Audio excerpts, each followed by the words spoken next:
어제 저희가 강혜경 씨와 인터뷰를 가진 다음에 너무 뭔가 그 시간이 부족했기 때문에 그 직후에 1시간가량 추가 인터뷰를 녹화로 진행을 한 게 있었습니다.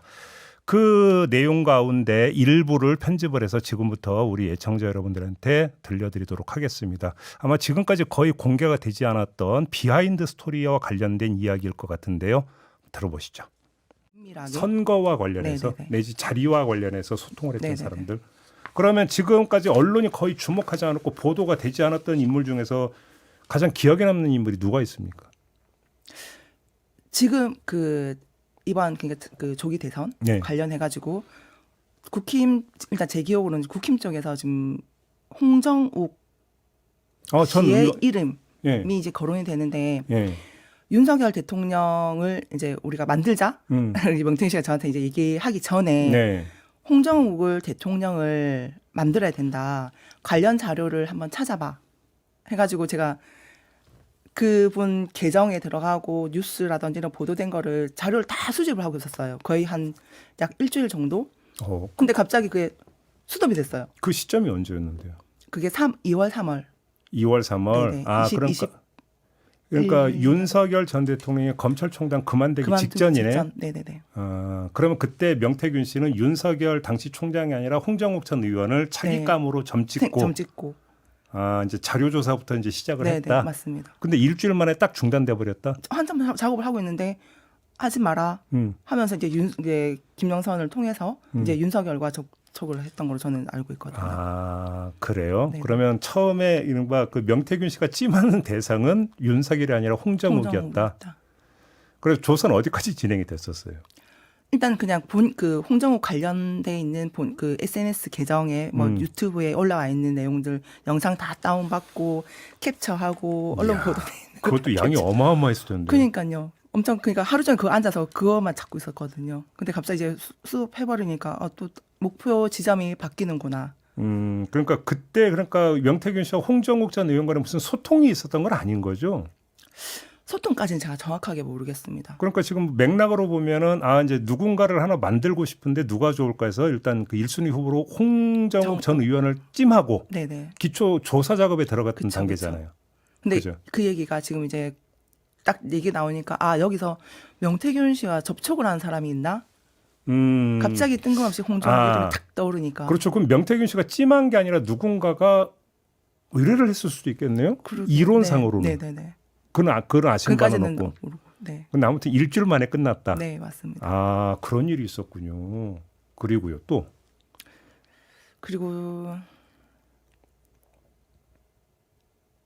이 방송에 한번 얘기 나왔는지 모르겠는데 MBC 전 사장 김장겸 현 의원. 씨, 네, 현 진필의 의원이죠. 국힘에 예. 그분하고 이제 인연이 됐던 게 인연이 있습니까 또? 네. 어떻게요? 저희가 제가 처음 이제 입사 명태균 씨가 운영하는 그 회사에 들어갔을 때 MBC 생활과 건강이라는 매거진을 만들고 있었어요. 맞아요. 예. 그리고 뒤에 이제 제가 어느 정도 그 본부장급으로 올라갔을 때 이제 한 분이 찾아오셨는데 명태균 씨가 이분 아나? 잘 모르겠는데 했더니 MBC 전 사장 김장겸 전 사장이다 하면서 인사를 시켜주셨어요. 그래요? 네, 그게 이제 시사 경남 좋은 날 있을 때라. 예. 그리고 이제 2024년도에 지금 총선이 있으면서 그분의 이제 사면 복권이 엄청 단기간에 이뤄지고 지역의 국회의원으로 출마를 할 거다 이런저런 얘기들이 있었거든요. 그때 지역에서는 그렇게 소문이 돌았었어요. 의창구도 나올 수도 있다. 의창 얘기도 있었어요. 네, 의창 얘기도 이제 있었고 여기저기 막 이렇게 지역을 하는데 뒤에 이제 비례 의원으로 해서 이제 당선이 됐어요. 되고 나서 이제 이름 다 얘기해도 모르겠습니다. 의원실에서 근무를 했던 비서관이 김장겸 의원실로 이제 가신 거예요. 가고 나서 이제 9월 10월쯤에 이제 명태균이라는 이름이 막 계속 이제 거론이 되다 보니까 그 비서관이 그리고 저희 김영선 의원실에 사무국장을 하셨던 그 국장님한테 전화를 해서 명태균이라는 사람이 자꾸 거론되는 그 사람이 맞는지 어떤 사람인지를 물어본 거예요. 그래서 이제 국장님하고 명태균 씨하고 사이가 안 좋았거든요. 안 좋게 이제 대사를 한 상태라 예. 그 사람 나는 지금 전화 차단해 놓은 상태다. 의원하고 이렇게 소통 안 되게끔 조치가 돼야 된다. 했는데 의원이 계속 이제 명태균하고 통화도 엄청 자주 하고 명태균이 뭐 이리저리 지시하는 거를 따라하는 것 같다. 이런 식으로 이제 비서관이 느낀 거예요.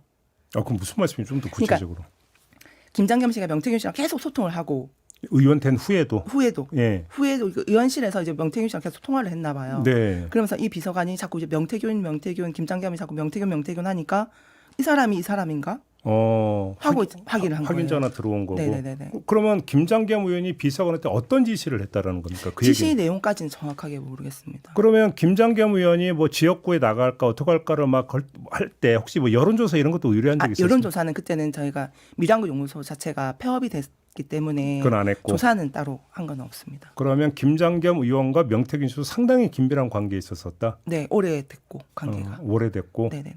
그럼 혹시 뭐 그러니까 정치 상황이나 이런 거에 대해서 뭐 조언을 주고 상의를 하는 이런 관계였다 이렇게 파악하고 계시는 겁니까? 저는 네 그렇게 주장을 하고 있습니다. 너무 이제 그러니까 오래된 인연에 소통을 많이 했기 때문에. 저는 그 얘기는 또 처음 듣는 얘기인데요. 아 그래요? 네. 그렇군요. 그래서 뭐 구체적으로 해서 그러면 그러니까 정치적인 문제나 이런 거에 대해서 명태균 씨가 김장겸 의원이 어떤 얘기를 했고 혹시 구체적인 사례까지 혹시 기억나시는 건 있을까요? 사례까지는 정확하게 기억이 안 나고. 예. 그리고 지금 의창구 얘기가 나왔는데 예. 현 지금 김종량 의원님도 예. 명태균 씨 그리고 저도 좀 이렇게 친하다는 표현은 좀 그렇지만은 좀 인연이 좀 오래됐습니다. 김종양 의원하고도. 네네네. 그래요? 그럼 김종양 의원 혹시 여론조사 의뢰한 적이 있었습니까? 했었습니다. 창원시장 예비 후보 때 했었고 예. 하나의 에피소드가 하나가 있는데 여론조사를 하고 이제 뭐 문자 발송을 해가지고 이제 비용이 이제 약 한 500 얼마가 이렇게 남아 있는 상황이었는데 김종양 의원이 나 돈이 없어 하면서 이제 카드를 들고 와서 한 번에 뭐 80만 원씩 이래서 이제 할부를 끊으셨거든요. 여론조사 비용을 할부로 카드로 긁었다. 네. 그리고 끊고 나서 마지막에 거의 제 기억으로는 한 50만 원 정도 이게 잔액이 남았는데 인터폴 총재가 되셨어요. 그러면서 비행기 값이 없다고 저보고 할인을 해달라 하셨거든요. 돌아와서 갚아줄게. 여론조사 비용을. 네. 그래서 할인해 주셨어요? 네, 할인해 드렸어요. 얼마나 할인해 주셨는데? 한 50만 원 정도 되는 거잖아요. 알고 있어요. 기억이 됩니다. 그래요? 근데 돌아와서 갚아줄게 했는데 갚아주지는 않고 지금 의창구에서 저 욕하고 다니시더라고요. 그럼 그때 여론조사는 또 역시 비공표 조사. 네. 어제 진행됐던 강혜경 씨와의 인터뷰 내용 가운데 일부를 편집해서 여러분께 좀 들려드렸는데요. 이것 말고도 좀 내용이 여러 가지가 있지만 이거는 상황을 봐서 추가로 공개를 하도록 하겠습니다. 오늘은 여기까지입니다.